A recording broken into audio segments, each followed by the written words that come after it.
Talk about macho. Of the Dirty Harry ripoffs released immediately following the originals in 1971, the Stone Killer may just be the very best of them. Of course, the Stone Killer has something none of those movies had. I'm Charles Bronson.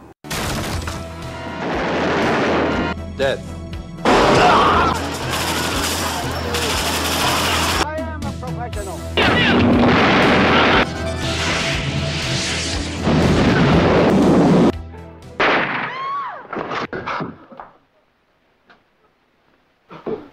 You go outside and die. Where are your manners? Bronson had been a mainstay in the action genre for almost 2 decades by the time of the Stone Killer's release. Due to his chiseled features and menacing physique, he started off playing heavies and rather quickly worked himself into becoming something of an anti-hero in mostly European productions and a lot of westerns. His movies were occasionally great, but he was always dependable. He was sort of a Jason Statham for that time, which made it all the more appropriate to have Statham in the 2011 remake of Bronson's fantastic hitman film The Mechanic. What I do requires a certain mindset. Murder is only killing without a license. It's clear the studio didn't have the faith in Charles Bronson or director Michael Winner Warner Brothers had in Clint Eastwood and Don Siegel. The advertisements went out of the way to push the Godfather-like elements as well as the Dirty Harry similarities. The poster even uses the word dirty to subliminally plant itself as a peer to Eastwood's famous police procedural. You're a connection and you're black. Now, this ain't a tolerant society. Now, Bronson's always come across to me as sort of scared and angry at the use of the world. You ever see one of these before? What's it used for? What's the matter? Cat got your tongue? It's for jacking off, isn't it? He seems amazingly out of touch, and perhaps no more so than here. The film opens with Charles Bronson chasing down a Hispanic youth who's recently robbed a convenience store.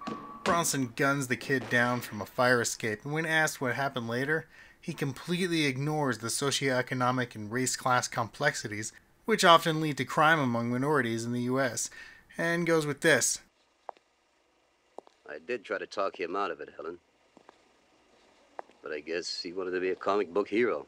Because that's what comic book protagonists do, knock over liquor stores and such. But perhaps this film is unique amongst Bronson's filmography in that it doesn't seem to support Bronson's worldview.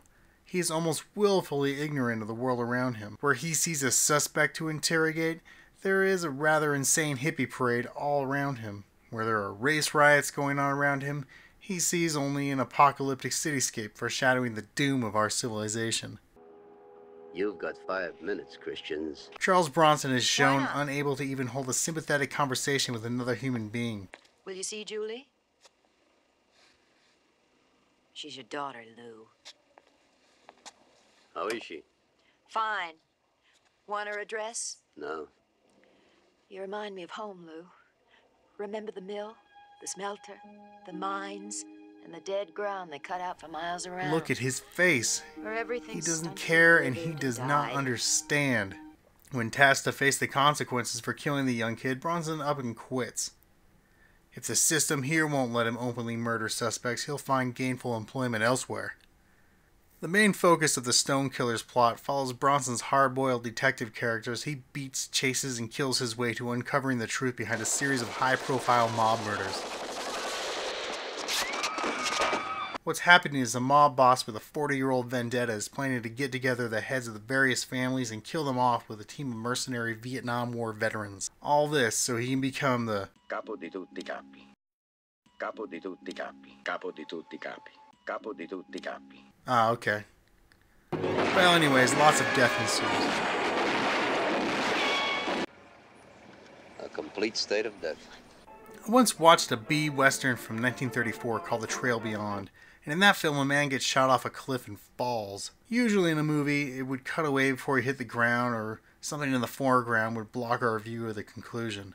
But here, the camera just follows until splat! The guy explodes.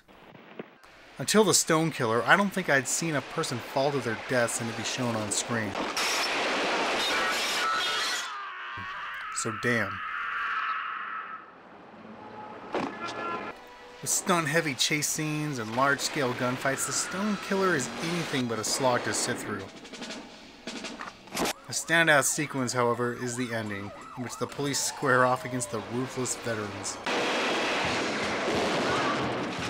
The cops seem like no match for the ex-soldiers and their automatic weapons, but where the police might lack in weaponry, they more than make up in numbers and willingness to send unmanned cars straight at the mercenaries, in acts of preposterousness rarely seen in such films.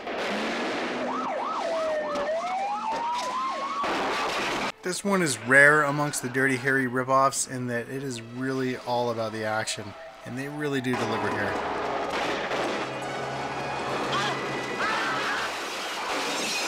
So definitely track this one down. It's probably the most obscure of the Dirty Harry ripoffs, but it certainly didn't deserve to be. I'd say it's probably better than several of the sequels even. Every day for the last 10 years, Loretta there has been giving me a large black coffee. Today she gives me a large black coffee, only it's got sugar in it. A lot of sugar. It was an accident, miss.